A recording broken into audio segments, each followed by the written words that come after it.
Halo anak-anak, kembali lagi dengan saya Miss Lisa. Saya adalah seorang guru prakarya di SMP Brigjen Katamso 2. Ya, di video pembelajaran kali ini saya akan menjelaskan mengenai herbarium.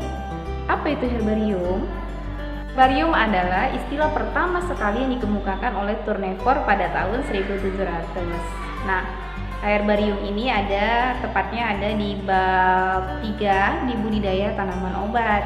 Namun sebelum saya menjelaskan lebih dalam mengenai herbarium, nah di sini saya akan mengulas balik mengenai pelajaran sebelumnya, di mana kita telah mempelajari mengenai pengertian tanaman obat, kemudian tentang jenis-jenis tanaman obat, juga klasifikasi tanaman obat.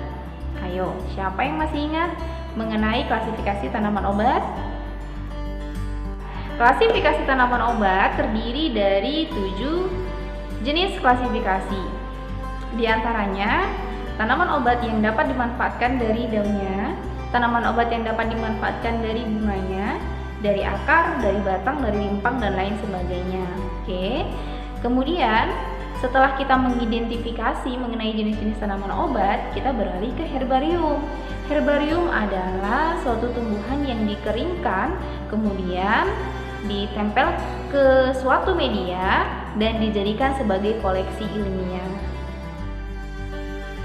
Di sini saya akan menjelaskan definisi lengkap mengenai herbarium, di mana herbarium dilakukan oleh seorang profesor botani di Universitas Bologna di Italia. Nah, orang tersebut bernama Lusagini. Dia adalah orang pertama yang mengeringkan tumbuhan di bawah tekanan dan meletakkannya di atas kertas, serta mencatatnya sebagai koleksi ilmiah.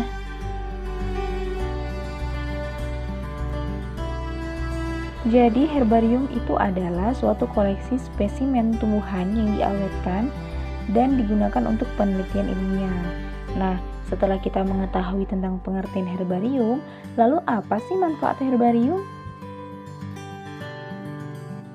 Nah, anak-anak, jadi herbarium itu dapat dimanfaatkan sebagai bahan rujukan untuk mentaklifkan takson tumbuhan. Herbarium juga dapat digunakan sebagai bahan penelitian untuk para ahli bunga ataupun ahli taksonomi. Selain itu, herbarium juga dipakai untuk mendukung studi ilmiah lainnya seperti survei ekologi, studi fitokimia, perhitungan kromosom, melakukan analisa perbandingan biologi, dan berperan mengungkapkan kajian ekologi. Lalu seperti apa sih tahapan pembuatan herbarium? Dalam pembuatan herbarium terdapat 3 tahapan. Yang pertama adalah tahapan pengumpulan, yang kedua adalah tahapan pengeringan, dan yang ketiga adalah tahapan pembuatan. Di tahapan pembuatan ini, kita sudah mulai menempel dan menuliskan informasi penting mengenai jenis tanaman obat yang kita pilih sebagai objek.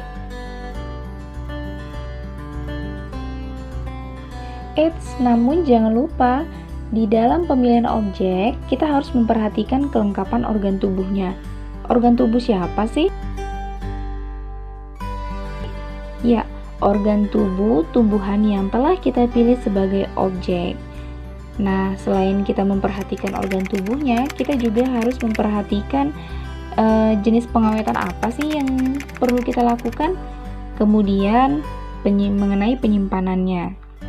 Nah, jadi di dalam pembuatan herbarium itu terdapat 2 jenis pengawetan, yaitu yang pertama adalah pengawetan basah, yang kedua adalah pengawetan kering. Organ tumbuhan yang berdaging seperti buah biasanya dilakukan dengan pengawetan basah, sedangkan untuk daun, batang, dan akar umumnya diawetkan dengan pengawetan kering. Pengawetan secara basah biasanya dilakukan dengan cara memasukkan jenis tumbuhan ke dalam larutan formalin, sedangkan pengawetan secara kering biasanya dilakukan dengan menjemur tumbuhan di bawah sinar matahari. Nah, untuk selanjutnya, ada hal-hal yang perlu diperhatikan pada saat kita mengambil ataupun memilih tumbuhan yang akan kita jadikan sebagai spesimen herbarium. Yang pertama adalah apabila tumbuhan berbentuk herba kecil, maka diupayakan tumbuhan diambil lengkap dengan bagian akar, batang, daun, serta bunganya, kalau mungkin dengan buah dan bijinya. Yang kedua, apabila tumbuhan berbentuk perdu atau pohon atau sejenisnya yang memiliki ukuran besar, maka diupayakan diambil bagian ranting atau dahan yang lengkap dengan daun, bunga, dan juga buahnya. Yang ketiga, apabila tumbuhan berbentuk paratise, maka selain dipilih tumbuhan yang lengkap dengan bagian-bagiannya, bagian tumbuhan inangnya juga harus pula disertakan. Yang keempat, apabila tumbuhan telah kita ambil, selanjutnya masing-masing diberi label dengan ditulis keterangan secukupnya seperti nomor koleksi, tanggal pengambilan, lokasi pengambilan, ketinggian tempat, nama daerah, jenis, dan lain-lain. Yang kelima, bagian tumbuhan yang mudah lepas daunnya menjelang kering sebaiknya direndam dulu nih dalam alkohol 95% sehari semalam atau dicelupkan sebentar dalam air mendidih. Yang terakhir mengenai panjang herbarium. Umumnya panjang herbarium itu kurang lebih 30 cm, jadi tidak terlalu besar, juga tidak terlalu kecil. Biasanya pembuatan herbarium diletakkan di atas media kertas. Namun kali ini kita bisa mengkreasikan pembuatan herbarium di atas media datar lainnya loh. Misalnya seperti kardus, styrofoam, papan, dan lain-lain. Nah, berikut adalah contoh sederhana dari pembuatan herbarium.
Oke, itu adalah penjelasan dari saya mengenai herbarium.